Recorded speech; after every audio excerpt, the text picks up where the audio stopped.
Travel ഡയറിയിലേക്ക് എല്ലാവർക്കും സ്വാഗതം. Sunrise പോയിന്റിൽ നിന്ന് മറ്റു കുന്നുകളിലേക്കുള്ള ട്രക്കിംഗ്. കൂർത്ത പുല്ലുകൾക്കിടയിലൂടെ മുന്നിൽ കാണുന്ന അതിവിശാലമായ കാഴ്ചകൾ ആസ്വദിച്ചുകൊണ്ട് ഒരു നടത്തം. ഇവിടെ ആനയൊന്നും ഇല്ല, പക്ഷെ കടുവ ഉണ്ടെന്നാണ്. കടുവ കണ്ടെന്ന് 2 മാസം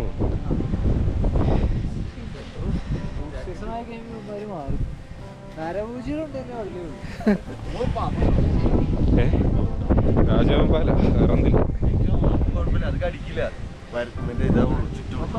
ഓരോരുത്തരുടെ ഉള്ളിൽ കിടക്കുന്ന പേടിയൊക്കെ പുറത്തേക്ക് വരികയാണ്. ഈ പുല്ലിനിടയ്ക്ക് ഒരു കടുവയോ പുലിയോ എല്ലാം പതുങ്ങിയിരുന്ന് ആരും അറിയുക പോലുമില്ല. പക്ഷെ സാഹസികത ഇഷ്ടപ്പെടുന്നവർക്ക് അതൊന്നൊരു പ്രശ്നമേ അല്ല. ട്രക്കിംഗ് ഓരോരുത്തരും പരമാവധി എൻജോയ് ചെയ്യുകയാണ്. കണ്ടില്ലേ, വളഞ്ഞും തിരഞ്ഞും പുളഞ്ഞും ഒക്കെ വീഡിയോ എടുത്താ വരുന്നത്. നാളെ ഇവരുടെയൊക്കെ സോഷ്യൽ മീഡിയ നോക്കിയാൽ, ഫേസ്ബുക്കൊക്കെ നോക്കിയാൽ ഇതൊക്കെ റീൽസായിട്ടും ഇൻസ്റ്റാഗ്രാമിലും ഒക്കെ വരുന്നത് കാണാം. നോക്കി, പിന്നോട്ട് നടക്കുന്നു, പുറമോട്ട് നടക്കുന്നു.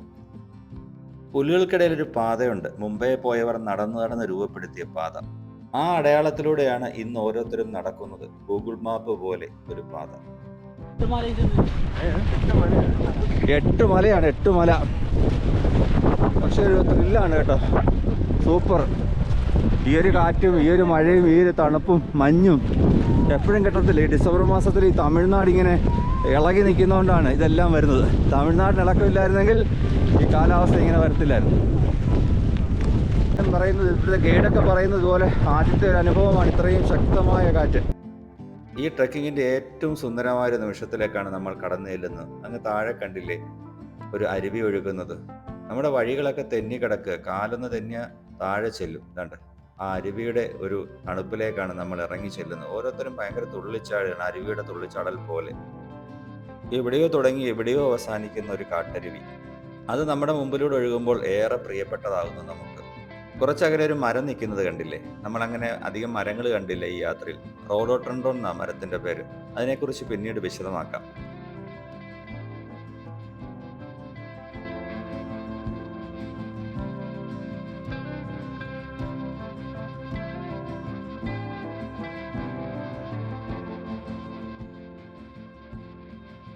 നമ്മുടെ കൂട്ടുകാരൊക്കെ അരുവിലേക്ക് ഇറങ്ങുക. കയ്യിൽ കരുതിയിരിക്കുന്ന കുപ്പിയിലൊക്കെ വെള്ളം നിറച്ച് പോകുന്ന വഴി പിന്നീട് അത് കുടിക്കാമല്ലോ. ചിലരൊക്കെ കയ്യിലിങ്ങനെ എടുത്ത് കുടിക്കുകയാണ്. ആ വെള്ളത്തിന്റെ തണുപ്പ് ഓരോരുത്തരുടെയും മനസ്സിലേക്ക് അരിച്ച് കയറുകയാണ്, ഒരു കുളിര് പോലെ. കുറച്ചു നേരം കൂടി അവിടെ നിൽക്കണമെന്നുണ്ടായിരുന്നു. പക്ഷേ ഇതിനൊക്കെ ഒരു സമയക്ലിപ്തത നമ്മൾ പാലിച്ചേ പറ്റുമല്ലോ. അടുത്ത മലയിലേക്കുള്ള കയറ്റമാണ്.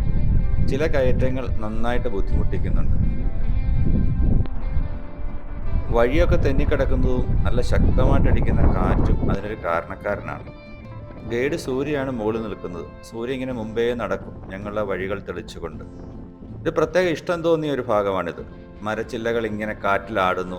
ഓരോ മരച്ചില്ലകളിൽ കൂടി ഇങ്ങനെ മഞ്ഞുതുള്ളികൾ ഇങ്ങനെ ഇറ്റിറ്റ് വീഴുന്നു.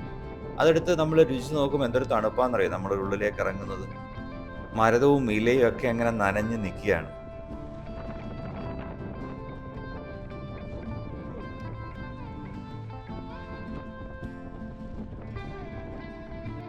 അവിടെ കോടമഞ്ഞിൻ്റെ ഇടയ്ക്കൂടെ നമ്മൾ കാണുന്നതാണ് സൈലന്റ് വാലി. ആദ്യത്തെ വീഡിയോയിൽ അത് കൃത്യമായിട്ട് നമ്മൾ അതിനെക്കുറിച്ച് പറഞ്ഞിരുന്നു. മൂന്നാറിൽ നിന്ന് റോഡോ മാൻഷനിലേക്ക് ജീപ്പിൽ വരുന്നത് സൈലന്റ് വാലിയിൽ കൂടെയാണ്. വളരെ മനോഹരമായൊരു സ്ഥലമാണ് സൈലന്റ് വാലി. കാറ്റിനെ അളന്നുകൊണ്ട് ഒരാളവിടെ നിൽപ്പുണ്ട്, കാലൊക്കെ ഉറപ്പിച്ച്. ഏത് നിമിഷവും പുറമോട്ട് അടിച്ച് കളയാവുന്ന രീതിയിലാണ് നിൽപ്പേണ്ടത്. കയ്യിലെ ആ സ്വെറ്ററൊക്കെ അങ്ങ് പറക്കുകയാണ്. അദ്ദേഹം വല്ലാതെ ആസ്വദിക്കുന്ന ആ ഒരു സുന്ദര നിമിഷത്തെ.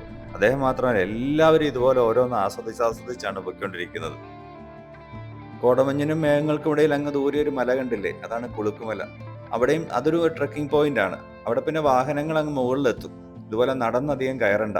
അതും മനോഹരമായ ഒരു ദൃശ്യം തരുന്ന ഒരു മലയാണ്. ഈ ഭാഗത്തെത്തിയപ്പോഴത്തേക്കും മഞ്ഞൊക്കെ ഒന്ന് മാറി, ആകാശം നന്നായി തെളിഞ്ഞ് സൂര്യപ്രകാശത്തിൽ ഇങ്ങനെ ഓരോ മലകളും ഓരോ പുൽക്കണികകളും മിനുങ്ങി നിൽക്കുകയാണ്. നല്ലൊരു കാഴ്ചയാണ് ഇവിടെ വെച്ച് നമുക്ക് കിട്ടിയത്. കണ്ടില്ലേ, മനോഹരമായ ഒരിടം. ഇവിടെ നമ്മുടെ ഒരു സുഹൃത്ത് നിൽപ്പുണ്ട്. ആ കാറ്റിനെ അതിജീവിക്കാൻ അല്പം പ്രയാസപ്പെടുന്ന ഒരു ഏരിയയാണ്. നന്നായി തുറസായ സ്ഥലമായതുകൊണ്ട് നേരിട്ട് വന്ന കാറ്റ് ഓരോരുത്തരെയും തട്ടി പോവുകയാണ്. കൂട്ടുകാരിൽ ചിലരൊക്കെ ആ മലയുടെ സൈഡിൽ പോയി നിൽക്കുകയാണ്. ഗൈഡ് അങ്ങോട്ട് പോവുകയാണ്, സൂര്യ. അവിടെ അങ്ങനെ നിൽക്കരുത്, നല്ല കാറ്റടിച്ചാൽ താഴേക്ക് നിരങ്ങിപ്പോകും, മുന്നറിയിപ്പ് കൊടുത്തിട്ട് സൂര്യ തിരിച്ചു വരികയാണ്. എല്ലാവരും സൂര്യ അനുസരിച്ച് തന്നെ സൂര്യയുടെ പുറകിലും കൂടിയിട്ടുണ്ട്. ആ ഭാഗത്താണ് സൂര്യനെല്ലി. കുമളിയിൽ നിന്ന് മൂന്നാറിലേക്ക് വരുന്നത് നമ്മൾ അതുവഴിയാണ്. വളരെ മനോഹരമായ ഒരു ദൃശ്യമാണ് ദൂരെ നിന്ന് കാണുന്നത്. അവിടെ ക്ലൗഡ് ബെഡ് നിറഞ്ഞു നിൽക്കുകയാണ്. ഇടയ്ക്ക് തെളിഞ്ഞ നീലാകാശവും. ആനയിറങ്കൽ ഡാം അവിടെയാണ്. അതും കുമളിയിൽ നിന്ന് ഇങ്ങോട്ട് വരുന്ന വഴിയിലാണ്. അരിക്കൊമ്പൻ്റെ ഏറ്റവും പ്രിയപ്പെട്ട ഇടമായിരുന്നു ആനയിറങ്കൽ ഡാമിൻ്റെ ഏരിയ. നമ്മൾ വീണ്ടും മുന്നോട്ട് നടക്കുക. വളരെ മനോഹരമായ ദൃശ്യങ്ങൾ കണ്ടുകൊണ്ട് തെളിഞ്ഞ ആകാശങ്ങൾക്കടിയിലൂടെ നമ്മൾ നടക്കുകയാണ്. അപ്പോഴും കാറ്റിനൊട്ടും കുറവില്ല കേട്ടോ. കണ്ടില്ലേ പുല്ലുകളൊക്കെ ഇങ്ങനെ ആടിയാടി നിൽക്കുന്നത്. അവിടെ ഒരു മല തെളിഞ്ഞു വരുന്നുണ്ട്. നല്ലൊരു ദൃശ്യമാണ്. കുരിശുമലയാണത്. കുരിശുമലയെ നമ്മൾ സൈലന്റ് വാലിയിൽ വെച്ച് കണ്ടിരുന്നു. ഇപ്പം നമ്മൾ കുരിശുമലയ്ക്ക് ഏകദേശം അതേ ഉയരത്തിൽ നിൽക്കുകയാണ്. ഈ ട്രെക്കിങ്ങിൻ്റെ മറ്റൊരു സൗന്ദര്യം എന്ന് പറയുന്നത് ഈ മലമുകളിലും തണുപ്പിലും കാറ്റിലും ഒക്കെ മാത്രം പുഷ്പിക്കുന്ന കുറച്ച് ചെടികളുണ്ട്.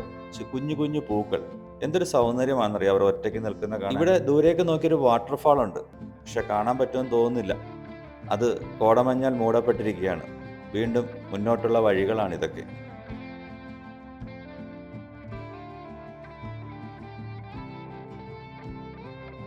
കുരിശുമല നമുക്ക് കുറച്ചുകൂടെ തെളിഞ്ഞു കാണുകയാണ്. ഇവിടെ തൊട്ടടുത്താണ് ഈ പൂപ്പാറ എന്ന് പറയുന്നത്. അത് കുമളിയിൽ നിന്ന് മൂന്നാറിലേക്ക് വരുന്ന വഴികൾ തന്നെയാണ് ഇതൊക്കെ. അതുവഴിയൊക്കെയാണ് ഞങ്ങൾ കുമളിയിൽ നിന്നും മൂന്നാറിലെത്തിയത്. അവിടെ മൂന്നാർ ഗ്യാപ്പ് റോഡ് കാണാൻ പറ്റും. പക്ഷെ വീഡിയോയിൽ അത്ര ക്ലിയർ ആണോ എന്നറിയില്ല. പക്ഷെ ഞങ്ങളതൊക്കെ ചെറുതായിട്ട് കാണുന്നുണ്ട്. ഇപ്പം 5ാമത്തെ മലയാണ് മുന്നിൽ കാണുന്നത്. അത് കയറാൻ പോവുകയാണ്. ഇനിയുണ്ട് 3 മലകൾ കൂടി. ഇടയ്ക്കിടയ്ക്ക് പൈൻ മരങ്ങൾ കാണാൻ പറ്റും. 6ാമത്തെ മലയാണ് അടുത്തത്.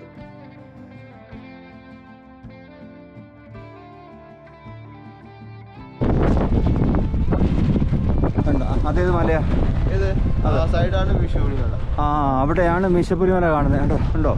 ഇതിലേ കൂടെ അതിന്റെ ടോപ്പിൽ പോകണം മീശപ്പുലി മലയ്ക്ക്. ശ്യാം ഇടയ്ക്ക് എല്ലാ ദിവസവും വരുമോ? എല്ലാ ദിവസവും വരും. എല്ലാ ദിവസവും ഗസ്റ്റിൻ്റെ കൂടെ വരുമോ? ആണോ? ആ ശരി. എത്ര നാളായി ശ്യാമിൻ്റെ അകത്ത്?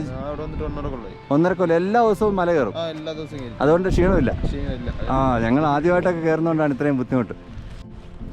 അങ്ങ് ദൂരെ ആനയിറങ്കൽ ഡാം ഒന്നുകൂടെ നമുക്ക് ക്ലിയറായിട്ട് കാണാം. നമ്മൾ മേഘങ്ങൾക്ക് മുകളിലേക്ക് കയറിക്കൊണ്ടിരിക്കുക. കാരണം ഇവിടെ നീലക്കുറിഞ്ഞി പൂത്ത് നിൽപ്പുണ്ട്. കുറച്ചേ പൂത്തിട്ടുള്ളൂ, പക്ഷെ ഒരുപാട് തൈയുണ്ട്. കണ്ടോ നീലക്കുറിഞ്ഞി? മീശപ്പുലി മലയിലും നീലക്കുറിഞ്ഞിയുണ്ട്. കണ്ടോ? വേറെ പൂവുണ്ട് ഇവിടെ. ഇതേതാ സൂര്യ? ഇന്ത്യൻ മർജിനി. ഒരുപാടുണ്ടത്. അത് വല്ലാത്ത സൗന്ദര്യം. ഇന്ത്യൻ മർജിനി മേലോട്ട് പോകുന്നു. നീലക്കുറിഞ്ഞി 12 വർഷത്തിൽ ഒരിക്കൽ മാത്രം പൂക്കുന്നതായിട്ടാണ് നമ്മൾ കേട്ടുള്ളത്. ഒരുപക്ഷെ ഈ മൂടുകളൊക്കെ 12 വർഷം മുമ്പ് പൂത്തവരാകാം. ട്രെക്കിങ്ങിനിടെ നീലക്കുറിഞ്ഞിപ്പൂക്കൾ കാണാൻ കഴിഞ്ഞത് ഒരു സന്തോഷം തന്നെയാണ്. നമ്മുടെ ട്രെക്കിങ്ങിനിടയിൽ എല്ലായിടത്തും കിടന്ന ഒരേ ഒരു കാര്യമേ ഉള്ളൂ, ഈ പുല്ല്. പുലിയുടെ മീശ പോലെയുള്ള പുല്ല്. ഈ പുല്ലുകളെല്ലാം മഞ്ഞിലിങ്ങനെ നനഞ്ഞു നിൽക്കുക. അതുകൊണ്ട് അവരുടെ മഞ്ഞ നിറം ഇങ്ങനെ എടുത്തു കാണുന്നുണ്ട്. 7ാമത്തെ മലയിലേക്ക് എത്തിയിരിക്കുകയാണ്. അല്പം കട്ടിയുള്ളൊരു മലയാണ്. ഇതതിൻ്റെ തുടക്കം മാത്രമാണ്.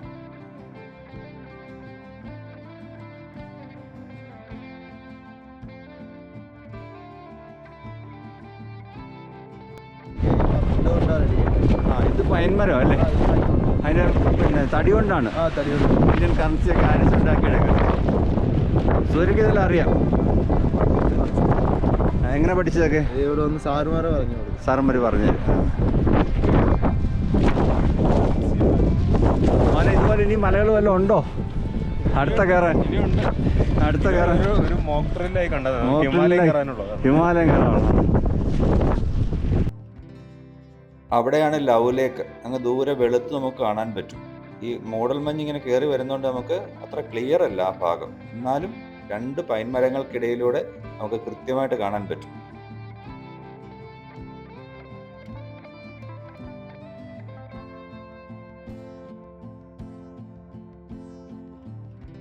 ശ്വാസകോശം മൊത്തം മഞ്ഞ് കയറിയിട്ടുണ്ട് കേട്ടോ.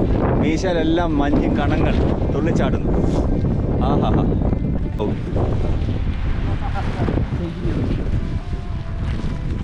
വിശ്രമം, കയ്യിൽ 2 കുപ്പി നീലയും മഞ്ഞ കുപ്പിയൊക്കെ ആയിട്ട്. ചേട്ടൻ്റെ പേരെന്തോ? സജീന്ദ്രൻ. വീട് പുത്തൂരാണ്. കൊല്ലം പുത്തൂരോ? ആ, തൃശ്ശൂർ.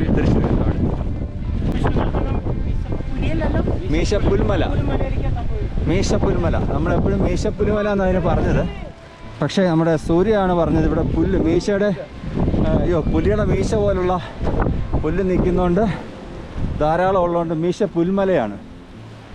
പിന്നെ അതിൻ്റെ മുകളിൽ നിന്ന് നോക്കുമ്പോൾ ഒരു പുലിയുടെ മുകളിൽ നോക്കുമ്പോൾ പുലിയുടെ ടോപ്പ് സ്റ്റേഷനിൽ നോക്കുമ്പോൾ പുലി ചരിഞ്ഞു കിടക്കുന്നു. ഏറ്റവും മുകളിൽ നോക്കുമ്പോൾ പുലി ചരിഞ്ഞു കിടക്കുന്ന പോലെ തോന്നുന്നു. അങ്ങനെയുണ്ട്. ചാർലി സിനിമയിൽ ദുൽഖർ സൽമാൻ പറയുന്നുണ്ട് മീശ പുലിമലയിലെ മഞ്ഞ് പെയ്യുന്നത് കണ്ടുണ്ടോ ഇല്ലയോ? അങ്ങനെയാണ് ഈ മല ഫേമസ് ആയത്. ട്രക്കിങ്ങിൻ്റെ വീഡിയോ ഇവിടെ തീരുന്നില്ല, ഇനിയുമുണ്ട് ഭാഗങ്ങൾ. വീഡിയോകൾ എല്ലാവരും കാണണം, ലൈക്കും അഭിപ്രായങ്ങളും ഒക്കെ പറയണം, കൂട്ടുകാർക്കൊക്കെ ഷെയർ ചെയ്ത് കൊടുക്കണം. അപ്പോൾ വീണ്ടും കാണാം.